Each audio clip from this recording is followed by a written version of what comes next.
കുട്ടികൾക്ക് ഇഷ്ടപ്പെട്ടോ? എനിക്ക് ഇഷ്ടപ്പെട്ട എല്ലാവർക്കും ഇഷ്ടപ്പെടൂലേ?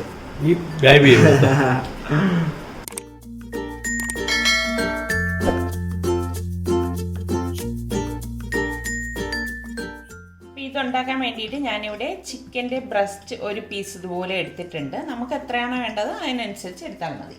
ഇനി ഇതിലേക്ക് ഞാൻ 1 ടീസ്പൂൺ കുരുമുളക് പൊടിയും പാകത്തിനുള്ള ഉപ്പും 1/2 കപ്പ് വെള്ളം ഒഴിച്ച് ഇതൊന്ന് വേവിച്ചെടുക്കാം. വെള്ളം കൂടി പോകണ്ട കേട്ടോ, ഇത്രയും മാത്രം മതിയാകും. ഞാനിത് കുക്കർ മൂടിയിട്ട് വെയിറ്റ് ഇട്ടിട്ട് ഒരു 4 വിസിൽ വരെയാണ് ഇത് വേവിച്ചെടുക്കുന്നത്. ഇനി നമുക്ക് കുറച്ച് അരപ്പ് തയ്യാറാക്കണം. അതിന് വേണ്ടിയിട്ട് ഞാനിവിടെ 1 കപ്പ് തേങ്ങയും 4 ചെറിയ ചുവന്നുള്ളിയും 1 ടീസ്പൂൺ ചെറിയ ജീരകം അതായത് ക്യുമിൻ സീഡും 2 ടീസ്പൂൺ പെരിഞ്ജീരകം അതായത് വലിയ ജീരകം ഫെന്നൽ സീഡും കൂടി ഇട്ടിട്ട് ഒന്ന് അരച്ചെടുക്കണം. അപ്പം നമുക്കിതൊന്ന് അരച്ചെടുത്തിട്ട് വരാം.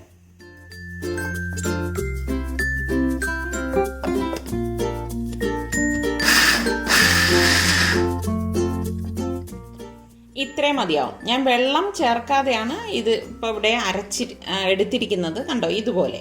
ഞാനിവിടെ 2 കപ്പ് വെള്ളം തിളപ്പിക്കാൻ വെച്ചിട്ടുണ്ടായിരുന്നു. തിള വരുമ്പോഴേക്കും നമുക്കിതിലേക്ക് പാകത്തിനുള്ള ഉപ്പിട്ട് കൊടുക്കാം. അപ്പോൾ നന്നായിട്ടൊന്ന് മിക്സ് ചെയ്ത് കൊടുക്കണം. ഇനി നമുക്കിതിലേക്ക് ഞാനിവിടെ 2 കപ്പ് പത്തിരിപ്പൊടി എടുത്തിട്ടുണ്ട്. ഇടിയപ്പപ്പൊടിയോ പത്തിരിപ്പൊടിയോ ഏത് വേണമെങ്കിലും എടുക്കാം കേട്ടോ. അത് ഇതിലേക്ക് ഇട്ടിട്ട് ഇളക്കി കൊടുക്കാം.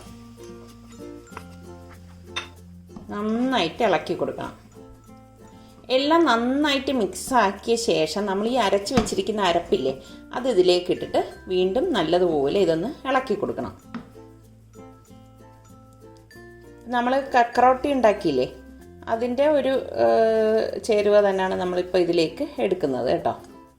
ഇനി ഞാൻ ഗ്യാസ് ഓഫ് ചെയ്തിട്ട് ഇത് നന്നായിട്ട് മിക്സ് ചെയ്തെടുക്കുകയാണ്. അതായത് നമ്മുടെ അരപ്പും ഈ മാവും എല്ലാം കൂടി നല്ലതുപോലെ യോജിപ്പിക്കണം.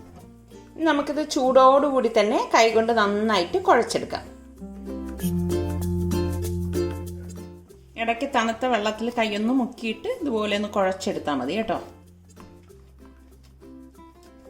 അപ്പം ഞാനിത് നന്നായിട്ട് കുഴച്ചെടുത്തിട്ടുണ്ട്. നമുക്കിനി ഇത് എങ്ങനെയാണ് തയ്യാറാക്കുന്നതെന്ന് നോക്കാം.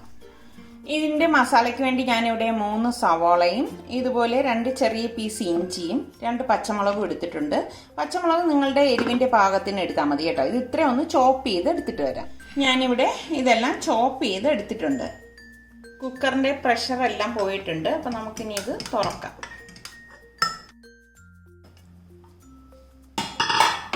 അപ്പോൾ ഇതിലുള്ള ഈ ഒരു വെള്ളം ഉണ്ടല്ലോ, അതായത് ചിക്കൻ സ്റ്റോക്ക്, അത് കളയണ്ട കേട്ടോ. നമുക്ക് കറികൾ ഉപയോഗിക്കുമ്പോൾ കറികളിലേക്ക് ചേർക്കാം, അതല്ലെങ്കിൽ അതുകൊണ്ട് സൂപ്പ് തയ്യാറാക്കിയെടുക്കാം. അപ്പം ഇത് കളയേണ്ട ആവശ്യമില്ല കേട്ടോ. അപ്പം നമ്മളുടെ ചിക്കൻ ഇവിടെ വെന്തിട്ടുണ്ട്. അപ്പോൾ ഇത് കൈകൊണ്ടൊന്ന് പിച്ചിയെടുക്കുകയോ അതല്ലെങ്കിൽ ചെറുതായിട്ടൊന്ന് കട്ട് ചെയ്തെടുക്കുകയോ ഇനി അതും അല്ലെങ്കിൽ ചോപ്പറിലോട്ടൊന്ന് ക്രഷ് ചെയ്തെടുക്കുകയോ ചെയ്യാം കേട്ടോ. ഒരുപാട് പൊടിഞ്ഞു വേണ്ട ആവശ്യമില്ലേ. ഞാനിവിടെ ഒരു സോസ് പാൻ ചൂടാക്കിയിട്ടുണ്ട്. ഇതിലേക്ക് ഞാൻ 3 ടേബിൾ സ്പൂൺ വെളിച്ചെണ്ണയാണ് ഒഴിച്ചു കൊടുക്കുന്നത് കേട്ടോ. വെളിച്ചെണ്ണയിൽ തയ്യാറാക്കി എടുക്കുമ്പോഴാണ് ഇതിന് ടേസ്റ്റ് കൂടുതൽ. ഇനി ഇതിലേക്ക് നമ്മൾ ഈ ചോപ്പ് ചെയ്ത് വെച്ചിരിക്കുന്ന സവാളയും പച്ചമുളകും ഇഞ്ചിയും കൂടി ഇട്ടിട്ട് വഴറ്റി കൊടുക്കാം. എല്ലാം ഒരുമിച്ച് തന്നെയാണ് നമ്മളിട്ട് വഴറ്റിയെടുക്കുന്നത്.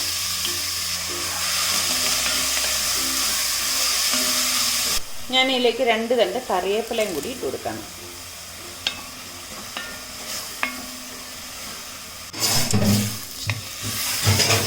നമ്മുടെ സവാള എല്ലാം ഇവിടെ നന്നായിട്ട് വഴണ്ടിട്ടുണ്ട്. ഇനി നമുക്കിതിലേക്ക് പൊടികൾ ഇട്ട് കൊടുക്കാം. ഇതിലേക്ക് ഞാൻ 1/4 ടീസ്പൂൺ മഞ്ഞൾപ്പൊടിയും 2 ടീസ്പൂൺ മല്ലിപ്പൊടിയും 1 ടീസ്പൂൺ ഗരം മസാല പൊടിയും 1.5 ടേബിൾ സ്പൂൺ കാശ്മീരി ചില്ലി പൗഡറും കൂടി ഇട്ടിട്ട് ഇളക്കി കൊടുക്കാം. പാകത്തിനുള്ള ഉപ്പും കൂടി ചേർത്ത് കൊടുക്കണം. പൊടികളുടെ ആ പച്ച മണം മാറുമ്പോഴേക്കും ഞാനിവിടെ ചിക്കൻ ചെറുതായിട്ട് കട്ട് ചെയ്തെടുത്ത് വെച്ചിട്ടുണ്ട്. ഈ ചിക്കൻ പീസസ് ഇതിലേക്ക് ചേർത്തിട്ട് ഇളക്കി കൊടുക്കണം. ഒട്ടും വെള്ളം ചേർത്തേക്കരുത് കേട്ടോ. ഇതുപോലെ വേണം നമ്മളിത് റെഡിയാക്കി എടുക്കാനുള്ളത്. അപ്പോൾ ചിക്കൻ ചേർത്ത ശേഷം നമ്മൾ ഈ മസാലയും കൂടി ചേർത്ത് ഒരു 2 മിനിറ്റ് ഇതുപോലെ ഇളക്കിയെടുത്താൽ മതിയാകും. അപ്പോൾ ഞാനിവിടെ നന്നായിട്ട് ഇത് ഇളക്കി എടുത്തിട്ടുണ്ട്.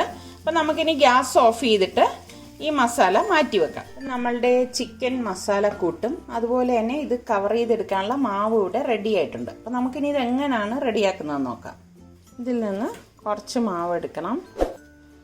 മാവ് എടുത്തിട്ട് ഉരുട്ടിയിട്ട് കയ്യിൽ വെച്ചൊന്ന് പരത്തിയെടുക്കാം. ഒരുപാട് കട്ടി കൂടി പോരുതേ മാവിന്. ഇങ്ങനെ ഉരുട്ടിയിട്ട് കൈ കൊണ്ട് ഇതൊന്ന് പരത്തി കൊടുക്കണം. ഒരുപാട് കട്ടി വരരുത് കേട്ടോ, അത് പ്രത്യേകം ശ്രദ്ധിച്ചേക്കണം.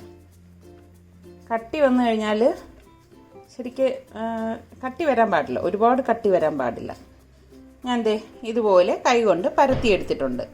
ഇനി നമുക്ക് കുറച്ച് മസാല ഇതിനുള്ളിലേക്ക് വെച്ചിട്ട് ഇതൊന്ന് കവർ ചെയ്ത് കൊടുക്കണം.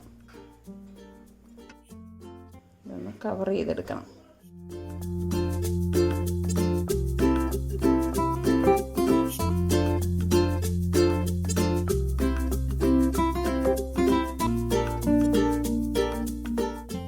ഇതുപോലെ ഉരുട്ടിയെടുക്കണം. അതായത് നമ്മൾ ഉന്നക്കായ എടുക്കത്തില്ലേ, അതേപോലെ തന്നെ.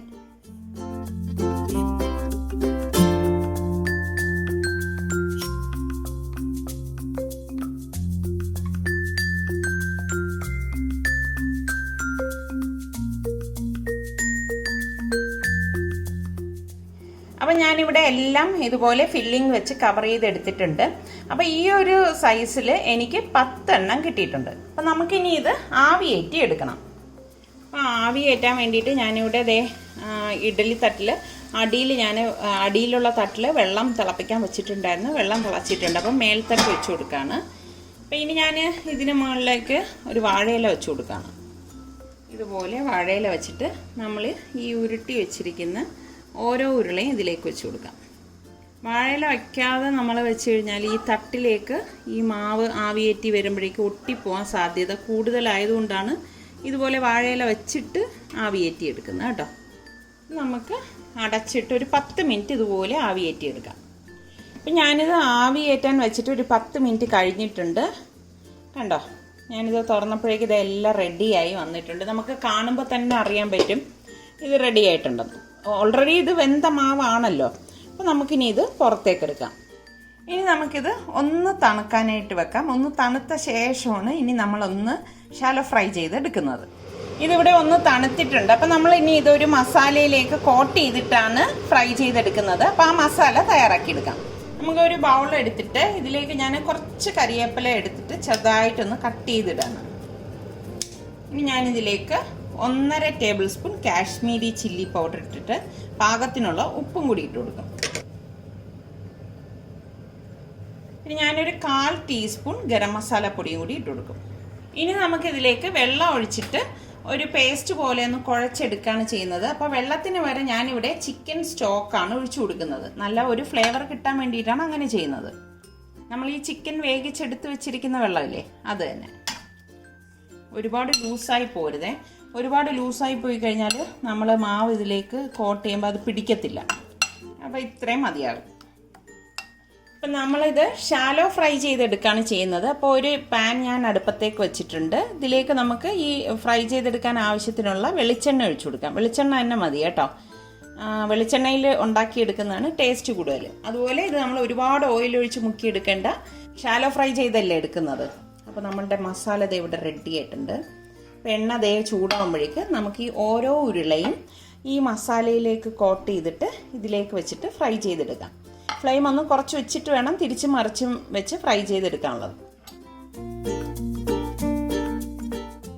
ഇതുപോലെ കോട്ട് ചെയ്തെടുക്കണം. നമ്മൾ മീൻ പൊരിക്കത്തില്ലേ, അതേപോലെ തന്നെ. ഈ മുളകിൻ്റെ കളർ കണ്ട് നിങ്ങൾ പേടിക്കേണ്ട. ഇത് കാശ്മീരി ചില്ലി ആയതുകൊണ്ടാണ് ഇത്ര നല്ലൊരു കളറിലിരിക്കുന്നത് കേട്ടോ. എരിവൊന്നും ഉണ്ടാവില്ല. ഫ്ലെയിം കുറച്ച് വെച്ച് കൊടുക്കണം. പിന്നെ അതുപോലെ ഓവറായിട്ട് ഫ്രൈ ആവാനും പാടില്ല കേട്ടോ. ഓവറായിട്ട് ഫ്രൈ ആയിക്കഴിഞ്ഞാൽ ഹാർഡായി പോവും. ശരിക്കും ആ മസാലയുടെ ആ ഒരു പച്ച മണം ഉണ്ടല്ലോ, പച്ചച്ചോവ, അത് മാറുമ്പോഴേക്ക് നമ്മൾ തിരിച്ചിടണം.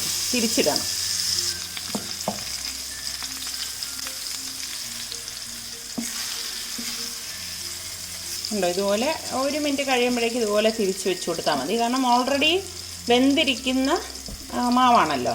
അപ്പം അതുകൊണ്ട് തന്നെ ഒരുപാട് ഇത് വേണ്ട ആവശ്യമില്ല. ഈ മസാല മാത്രം വെന്താൽ മതി.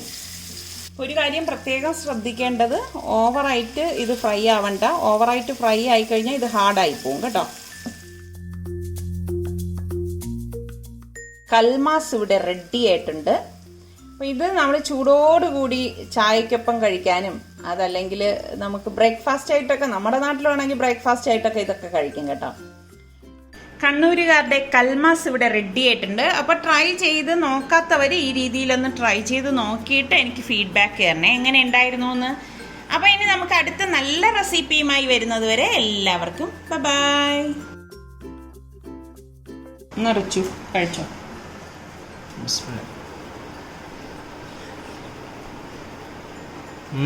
അടിപൊളി, നല്ല സോഫ്റ്റ്. എന്ത് ടേസ്റ്റ് വരുന്നു. ചിക്കനും കട്ട്ലറ്റ് പോലെ എവിടെയൊക്കെയോ. കുട്ടികൾക്കൊക്കെ ഇഷ്ടപ്പെടും.